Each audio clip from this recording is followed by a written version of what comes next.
a gente, pela vivência, justamente combater não só o uso e a dependência química, tanto das sintéticas, drogas, quanto as lícitas ou as ilícitas, que a gente promove, e as empresas têm esses planos de ação feitos anualmente nas CIPAT, nas CIPAs, para prevenção, não só o uso de drogas, mas a promoção do bem-estar como um todo, físico, mental, social.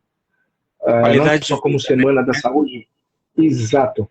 Qualidade. E muitas empresas hoje, elas abrangem esse programa de atividade físicas, por exemplo, um dos exemplos, com os filhos, com a esposa. A empresa Legal. banca um tanto da matrícula, da mensalidade, enfim, e E o hoje a gente colaborador pode tem o levar Gympass, eles acabam dando como Totopass, benefício Gympass, também. isso exatamente. E a gente consegue ter essa medida. Como eu estava dizendo, na Edisa, eu era responsável justamente pela gestão da presença desses colaboradores. Então, uma cacetada de recibos, porque naquela época não tinha tanta tecnologia como hoje, do Pix, de ser tudo mais digital. Às vezes eles traziam impresso o recibo, ou mandavam por e-mail, a caixa de e-mail ficava cheia, eu repassava para o financeiro, repassava para a gerência da saúde, monitorando os treinos, frequência e a presença, né, a frequência e a presença deles nesse programa de exercícios, que eu estava citando, inclusive, anteriormente, um mergulhador.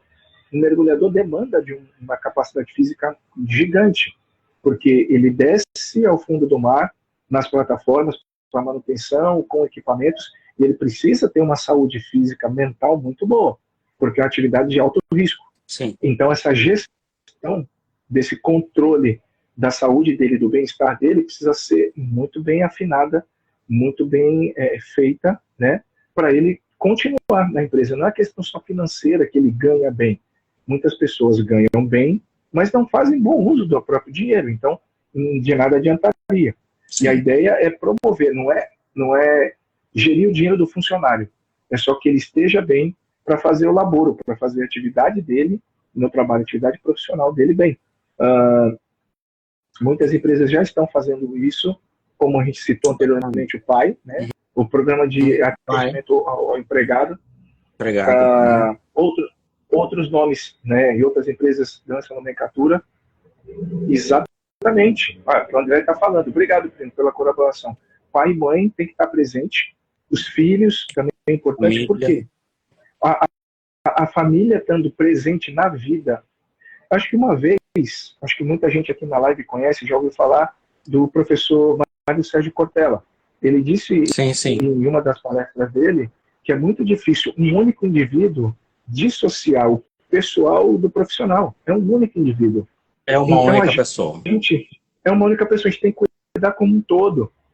Literalmente blindar essa pessoa, essa vida humana, fazer uma muralha de bem-estar. Tio Chico, meu grande amigo, grande professor de jiu-jitsu, lá em São Vicente, o maior dojo de São Vicente de jiu-jitsu, um dos maiores campeões mundiais. Esse é o homem da mente, que já fez vários campeões mundiais de jiu-jitsu, saindo diretamente de São Vicente. Obrigado, tio Chico, pela presença. Amigo e membro do Conselho Municipal do Esporte em São Vicente. Obrigado. Legal. Além essa promoção à saúde, é essa gestão da saúde. Pois tem muitas empresas que têm N atividades, N opções para o colaborador. Mas eu acredito que você, Ezequiel, já viveu isso, e muitos de nós já vivemos, que até algumas empresas têm. Mas a gestão disso, ele está presente, o colaborador está presente, usufruindo com ele, com a família, com esse programa de bem-estar. Ele faz uso da nutricionista, por exemplo, porque é um programa multidisciplinar. Sim, ele busca terapia para uma pressão de demanda. De repente, ele tem um cargo de executivo. Ele não tem tempo, como eu vivi em alguma dessas empresas. Geralmente, a área... Ok. Geralmente, nas empresas enormes, gigantes, claro, não vou citar nomes, dificilmente os cargos executivos fazem, por exemplo, vão para o pátio ou uma sala mais ampla para fazer uma ginástica laboral. Sim. Porque tem tem sempre que estar online, tem que sempre estar à disposição, e isso é uma pressão muito grande entre a expectativa e a demanda. Isso pode Sim, causar sim. alguns transtornos muito sérios. Um E claro, desequilíbrio, um desequilíbrio. exato, muito sério. E aí ainda tem essa grande questão de o líder ser o exemplo. Alguns colaboradores ou funcionários só vão participar desses programas se o líder for o primeiro a dar o passo. Ah, mas vai tirar da minha conta, vai ser débito na conta, mas e qual que é o benefício para mim? Alguns colaboradores ou funcionários podem pensar. Cara, o benefício para você é total. Sua saúde, sua família presente, o seu bem-estar. Não há dinheiro que pague esse tipo de Consiga questão. pagar, com certeza. Não há. Não é uma questão só de obedecer uma lei vinda de Brasília, uma lei federal que rege o país, essas promoções de bem-estar. Não é só isso. Né? Hoje as empresas, eu vejo que nem todas, mas muitas estão realmente preocupadas com o bem-estar do colaborador. Isso é um grande avanço, porque é uma mudança de mentalidade, né? Porque até há pouco tempo a gente ainda trabalha muito a cultura de bombeiro, de apagar fogo. A visão de prevenção ainda era muito pobre. E felizmente isso tem melhorado muito em todos os aspectos e em todos os lugares, então a gente se regozija por isso. Uma das questões que às vezes acaba surgindo também é a parte legal, como funciona a parte legal do dependente químico. E eu queria trazer assim dois exemplos que, na minha vivência enquanto perito, foram muito... dois exemplos assimétricos, dois exemplos simétricos, mas que foram muito interessantes. Um deles foi ali na região do Vale, né? Na região do Vale, um funcionário que trabalhava à noite, e por causa da sobrecarga acabou desenvolvendo transtornos mentais e tudo mais, e aí acabou partindo também para a questão, quando processou a empresa, trouxe a questão do alcoolismo. Só que quando a gente vai fazer a avaliação daquilo que nós chamamos de nexo causal, que é a relação entre a patologia que a pessoa está alegando judicialmente e a verdadeira causa, a gente fez uma varredura e percebeu que existiam outros históricos, outros comemorativos, outros aspectos que contribuíram para o surgimento dessa questão da dependência química. Portanto, nesse caso específico, essa pessoa acabou recebendo várias chances. A empresa tem a liberdade de, além de promover atividades de prevenção, ela também, quando tem essa responsabilidade social, ela acaba, por exemplo, providenciando internação quando é necessário. Deixa eu só ver aqui algum comentário antes que ele suba. A pressão no trabalho é muito grande e o ser humano não está preparado para essa pressão. Isso é verdade. E essa pressão, principalmente para os executivos, como ele estava falando, que também as estatísticas acabam não surgindo muito porque eles acabam mascarando algumas coisas, Uhum. Mas tem havido um crescimento muito grande de executivos.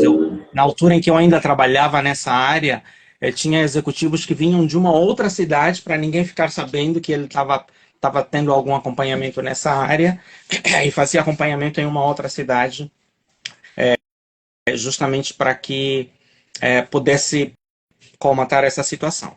Mas como eu estava dizendo, do ponto de vista legal, quando a empresa tem a responsabilidade social, tem isso no seu DNA, ela, além de promover prevenção, ela também promove tratamento.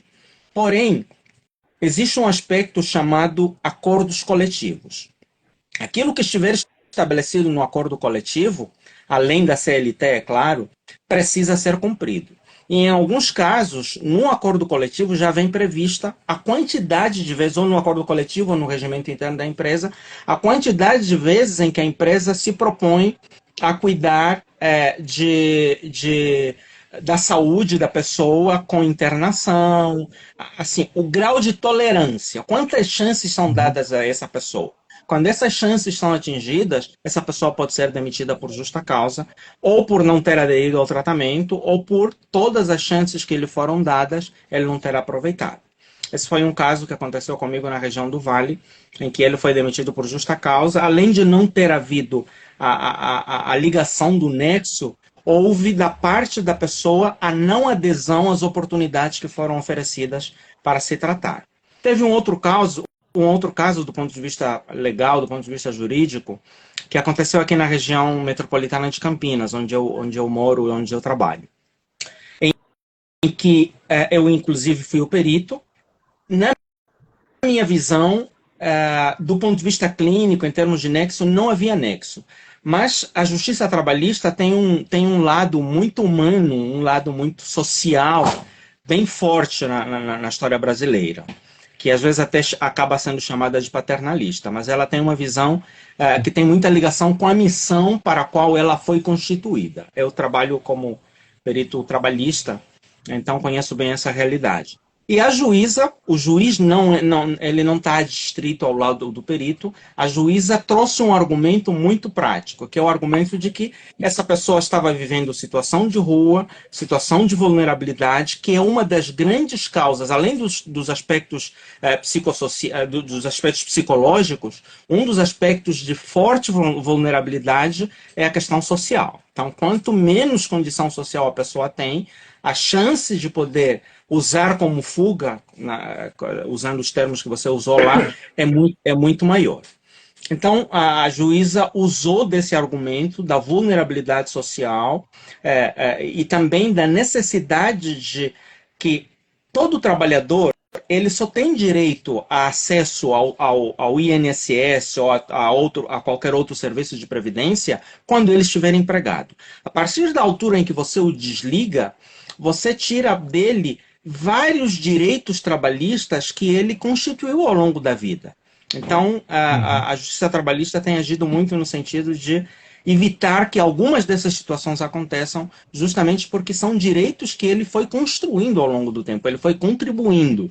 Não se trata só do ganho que ele tem, mas tem que pensar na aposentadoria dele, tem que pensar no seguro-desemprego, tem que pensar na reabilitação profissional, se ele precisar, tem que pensar em uma série de aspectos que são amparados pela legislação trabalhista e estão vinculados ao fato dele estar trabalhando. Então, até na contramão do meu laudo, a juíza muito bem decidiu pela não demissão daquele profissional e para que ele continuasse atuando, mesmo tendo desperdiçado as chances, mesmo tendo ido até os extremos, e a empresa foi obrigada a reabsorver esse funcionário. Então, são esses dois casos práticos que eu gostaria de estar trazendo aqui, do ponto de vista de legislação. Não sei se você tem alguma contribuição também, ou algum exemplo prático que você queira trazer, Muniz.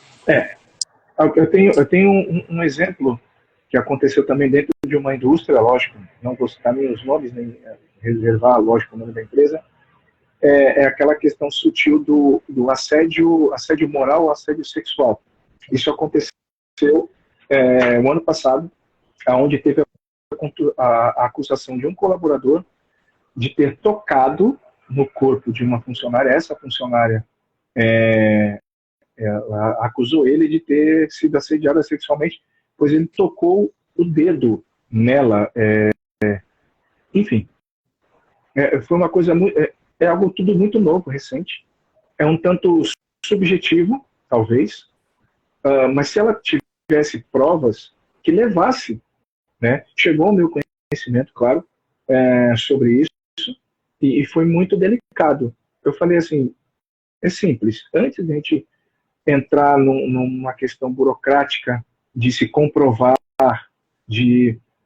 vamos colocar acusador e acusadora para saber o que de frente, vamos conversar. Eu promovi essa sugestão, porque de repente a pessoa tocou sim nela, mas não com a intenção que ela achou. E o outro grande ponto é o que é que caracteriza um assédio sexual, especificamente. Né? O último ponto, eu falei, se ninguém quiser se ver pessoalmente dentro de uma sala, lógico, um intermediador, alguém conversando, tal, ponderando, né? Zero risco de vai lá para uma cariação ou para... Não, é para uma conversa e saber o que realmente houve. Profissionais se buscando um entendimento no ambiente de trabalho. E na hipótese mais radical, a empresa toda tem câmeras. Puxa o vídeo do dia para saber se o ponto é verdadeiro dos dois e aquele ponto, terceiro e último ponto, foi exatamente isso que aconteceu. Então, são coisas que e essa empresa e os gestores, enfim, deixou ir. Sabe aquela, não, deixa estar. Não vamos formalizar nem por e-mail, não vamos... Então, isso fica muito ruim. Por quê? Porque não se resolve. Segundo ponto, não se tem um limite, um parâmetro dentro da empresa do que pode e o que não pode nesse quesito. E o terceiro, a pessoa fica má vista com o outro que acusou e o outro pode ficar com essa pecha de ser o assediador sexual da empresa, sabe? O abusador. Certo. Exato. Então, assim, não ficou entendido a coisa. E sim, como foi bem falado pela Elaine e pela Amparo, essas pressões, os filhos vão vendo como é que fica realmente a questão em casa, como o profissional chega, a depressão de justamente não se resolver, acaba acarretando no desempenho profissional, não só no desempenho pessoal, né? E isso tudo com o uso de medicamentos muito sérios pode desencadear justamente o que a gente está falando da dependência química. Uma reação Olha, com até o uso importante... dos medicamentos... Diga. Não, pode desculpa, eu te cortei. Pode terminar o seu raciocínio. Aqui, temos mais um exemplo do André.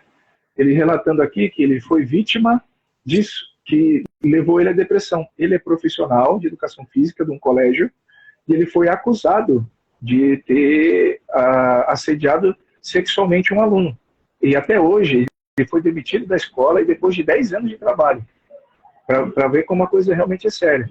E ele endossa aqui, hoje, graças a Deus, estou trabalhando e desenvolvendo meu trabalho. Parabéns, meu primo. Isso é muito sério, o não resolvido. A palavra unilateral, de cima para baixo, sabe? Não escutar, não ter as provas. Isso é muito delicado. Essa parte é extremamente importante dar o meu contributo, porque é o meu forte, é onde eu mais atuo. Existem algumas regras. Tem um comentário aqui da Elaine, tá? Tem um comentário da Elaine aqui falando sobre justamente o que caracteriza. Ela é advogada. O que caracteriza o assédio sexual é o contato inapropriado, físico ou verbal, que indica uma conduta sexual. Exato, mas isso precisa ser comprovado, né? Isso precisa ser comprovado. Na minha timeline do Instagram, eu falei muito sobre isso no mês passado, que foi o mês onde a gente falou sobre a violência contra a mulher, e coloquei alguns parâmetros técnicos. Eu acho que a doutora Elaine tem uma contribuição que pode ser muito rica nesse sentido. Queria só aproveitar para dar também as boas-vindas e agradecer ao prestígio que nos está dando o Cláudio Paes, o Júnior Felipe, Bacana. e tem mais algum nome aqui que não estava antes. Acho que são esses dois.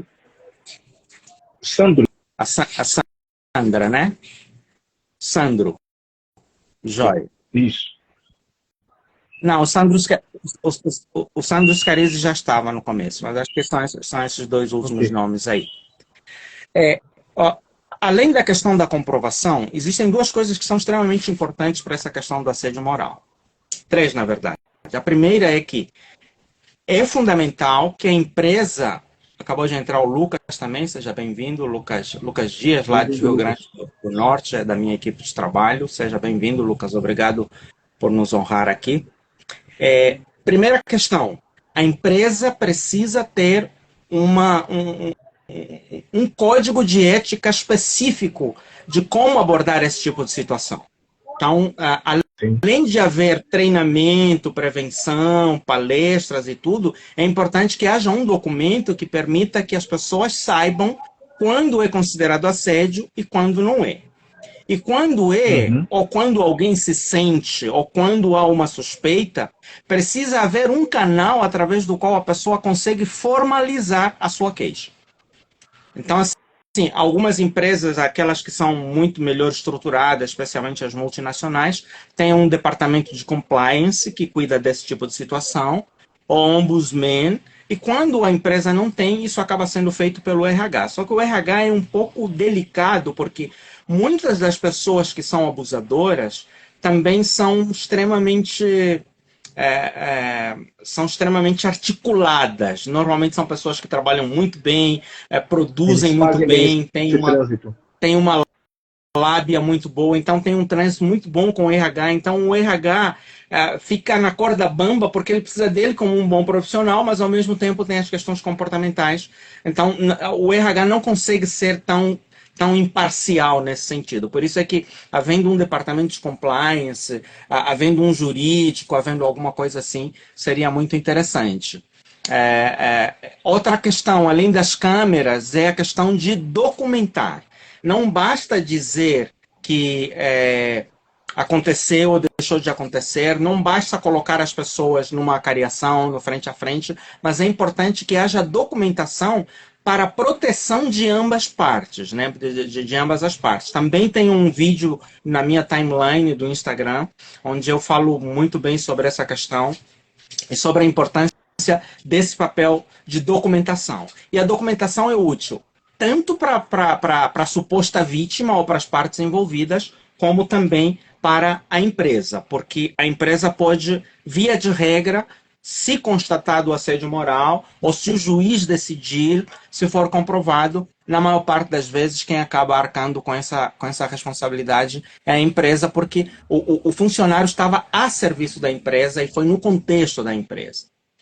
A legislação não dá para concordar com tudo, mas a gente tem um jargão que diz que nem tudo que é legal é justo, né? E nem tudo que é justo acaba sendo legalizado. Mas essa é a visão que se tem, que a empresa é a responsável econômica por aquilo. E tem alguém aqui que está dizendo que foi acusado injustamente e não teve a chance de falar sobre o ocorrido. Então, por isso é que é importante documentar. Vamos supor, por exemplo, esse caso que aconteceu com o Muniz, que estava contando ali. Nossa, tem bastante gente. O Instagram não está mostrando tudo, o número aqui não está sendo real. Tem muito mais gente do que a gente imagina. Maravilhoso. É importante documentar, porque quando você documenta, acho que é o Adriano, né? O André Luiz, que O está André, falando aí que não teve a isso. possibilidade. Então, sempre escreva sobre como isso aconteceu, quais foram Moni, Ô, Bartoso, Simone Bartô, seja bem-vinda, direto da Bahia, seja muito bem-vinda. Joia. Seja bem-vinda, Simone. Então, é importante para vocês que são da área de segurança do trabalho documentar isso, a ocorrência, e é importante que cada uma das partes se muna de recursos para poder documentar isso. No caso da vítima, quando não existe nenhuma dessas instâncias que eu acabei de falar, existe um recurso que muitas pessoas não sabem que é útil e que tem um poder muito grande, que é o boletim de ocorrência. Então, assim, se você tem segurança, tem certeza e quer se precaver, independente de ter feito todos esses passos que eu falei, é importante ter um boletim de ocorrência. E lembrando também que a pessoa que é falsamente acusada tem o direito também de fazer boletim de ocorrência para dizer que foi falsamente acusada. Alguém está falando ali que deve ser feito a documentação dessas. Acho que quem está falando aqui é a doutora. Elaine, está falando. Elaine, a doutora Elaine, a documentação dessas ocorrências devem ser realizadas com cuidado, porque quase sempre. Acho que ela vai terminar de escrever. Vamos lá. A cariação entre as vítimas, quase sempre é vexatória para a vítima. A documentação nessas ocorrências deve ser realizada com cuidado, porque ela acho que ainda vai terminar. Porque Bom, mas então... o assediador, ela completou aqui, porque o assediador tem maior poder. É aquilo que você disse, né? Ele Sim, tem sim. boa lá, ele tem bom trânsito, conhece superiores, enfim. Isso, isso. E normalmente a gente tem até um jargão que usa na área de psiquiatria, que é a chamada é, que é a chamada psicopatia funcional. Então, Uhum. tem muitas pessoas com cargos de confiança, com cargos elevados, que são psicopatas. E eles se utilizam desse Exato. transtorno mental para poderem ascender vários degraus. Mas, Elaine, só para te dizer que, embora isso possa acontecer, a documentação do boletim de ocorrência serve como proteção. E ninguém precisa saber, por exemplo, que a vítima fez o boletim de ocorrência. Ela pode fazer o boletim de ocorrência, guardar e ficar quieta. Só isso. Uhum. Tá certo? Então, Uma boa isso é arma, né? algo que não depende. Como? É uma boa arma pro acusado se defender. Sim, sim, com certeza.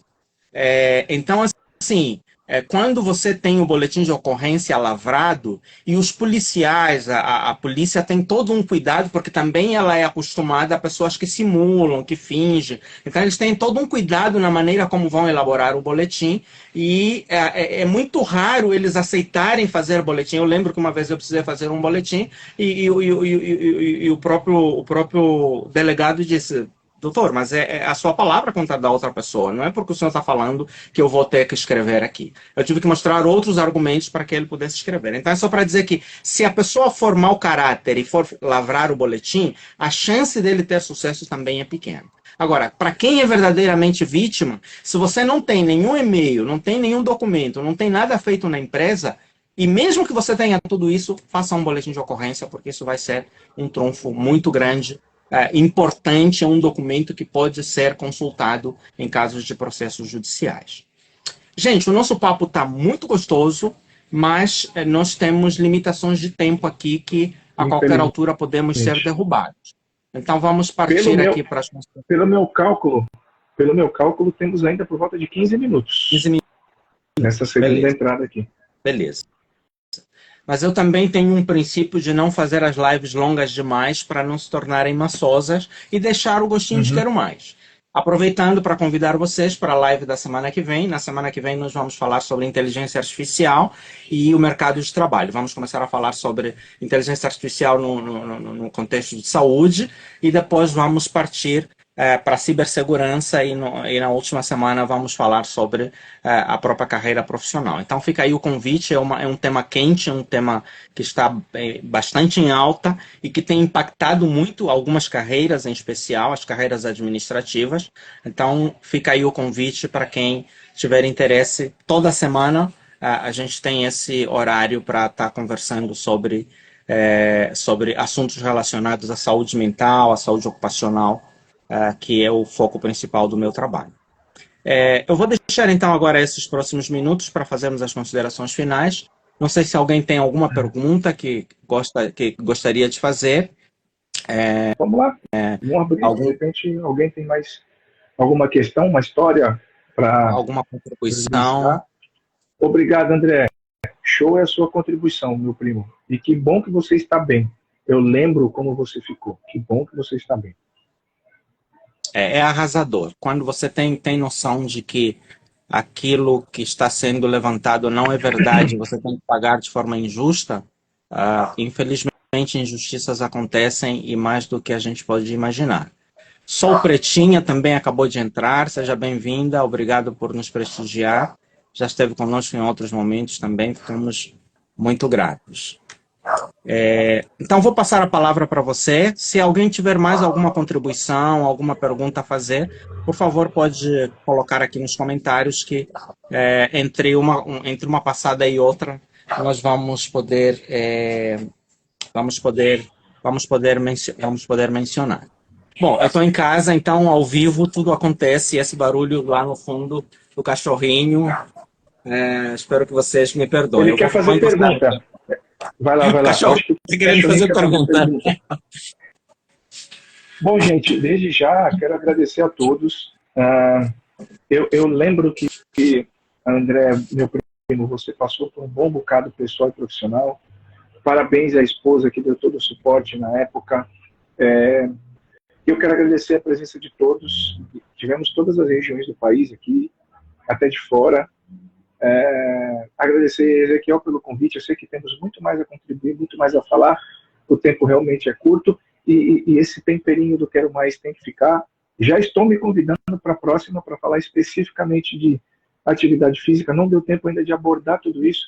O quanto, por exemplo, o exercício físico ele ajuda no alívio das tensões. E o quanto o exercício físico é importante, não só porque pertence à pirâmide de Harvard, não só porque a OMS hoje recomenda, isso já é falado desde lá do início dos anos 80, quando eu era moleque, faça atividade física, e hoje está comprovada, a neurociência comprova que a liberação da dopamina, da endorfina da atividade física é muito melhor do que você buscar um vício em álcool ou outras drogas. Claro, em alguns casos até ele substitui ou faz um papel maior do que alguma medicação, dependendo da dosagem. Então, assim, a capacidade dele liberar endorfinas, o exercício físico funciona como chocolate. Só que não engorda, não tem os problemas com chocolate. As mulheres sabem bem o papel do chocolate em alguns momentos do mês. A gente procura promover o bem-estar e atividade física em relação a uma alimentação saudável, a um sono adequado, ajuda inclusive o exercício físico a ter um sono adequado, para no dia seguinte ter mais disposição, ter mais energia. E isso é fundamental para a gente hoje cuidar dessas doenças da alma, cuidar desses transtornos, evitar os excessos, a gente tentar andar dentro do caminho do meio, buscar o equilíbrio. Eu sei que é muito difícil, pois, como foi muito bem dito, a gente separar o indivíduo do PJ do PF, né, da pessoa física, pessoa jurídica, é muito difícil, é um único indivíduo. A gente precisa. E a rede de apoio a gente pode buscar. Tem muitos fomentos públicos de acesso fácil, pesquisem, hoje tem o Google, pergunte para um amigo. E detalhe, tenha dentro do ambiente de trabalho, e eu já disse isso em palestras em Guarujá, no próprio Senac em Santos, tenha a coragem de observar o seu amigo, o seu companheiro do lado e perguntar para ele se ele está bem. Tenha essa coragem. Porque às vezes ele não vai ter a coragem de falar. Ele está tão sufocado por pressões físicas, mentais, profissionais, psicológicas, que não passa, a fala não passa da goela, literalmente, não passa. Ele não consegue se expressar. E a única maneira de se expressar, às vezes, é roendo uma unha, às vezes é o que eu costumo dizer como palavras gatilho de eu não aguento mais. Foi quando muito foi bem falado que a depressão pode levar ao suicídio. E aí é o ponto extremo. Tomem muito cuidado, mas muito cuidado com isso. Tenham a coragem de perguntar para as pessoas, você está bem? Eu não sei do que você tem, mas você pode contar comigo alguns minutos e eu te empresto meu tempo e os meus ouvidos. Às vezes a pessoa só precisa disso. Um sincero abraço, um sincero apoio. Isso alivia por demais a alma e ajuda muito também na questão física. Façam atividade física, tenham amigos de verdade, sejam corajosos. É o recado que eu deixo e aguardo o convite para um próximo. Com certeza voltaremos. Ficaram várias questões ainda por abordar. Eu queria só, nessas minhas considerações finais, falar muito do papel da família. Eu trabalhei por 10 anos com essa parte de dependência química e um mantra que eu tenho, fazia parte do meu trabalho, mas eu sou muito mais radical em relação a isso, que não adianta tratar um dependente químico e devolvê-lo para um meio de família doente. E às vezes, como uma das postagens que eu fiz essa semana, o dependente químico, a dependência química é apenas a ponta do iceberg. O buraco é bem mais embaixo, os problemas são bem mais lá embaixo. E existem casos até que a pessoa que acaba aparecendo como dependente químico, é o menos doente da família. Os mais doentes são aqueles que não aparecem. Esse é o cara que teve coragem de surtar, que teve coragem de espanar, que teve coragem. Então, assim, a família às vezes é tóxica, sufoca, e essa foi a única fuga que ele teve. Então, uma estratégia que nós usamos muito, eu trabalhei com CAPS, Centros de Atendimento Psicossocial, é trabalhar com grupos de família. Porque acontecem dois fatores. Ou ele adoece por causa da família, ou a família acaba adoecendo por causa dele. Não tem nenhuma família, eu acredito que toda a família brasileira tem no mínimo um usuário, no mínimo de álcool exagerado, tem algum dependente químico e sabe que a família acaba adoecendo junto. Então, a rede de apoio é extremamente importante. O seu primo falou ali do papel que teve a esposa, isso não tem preço, assim.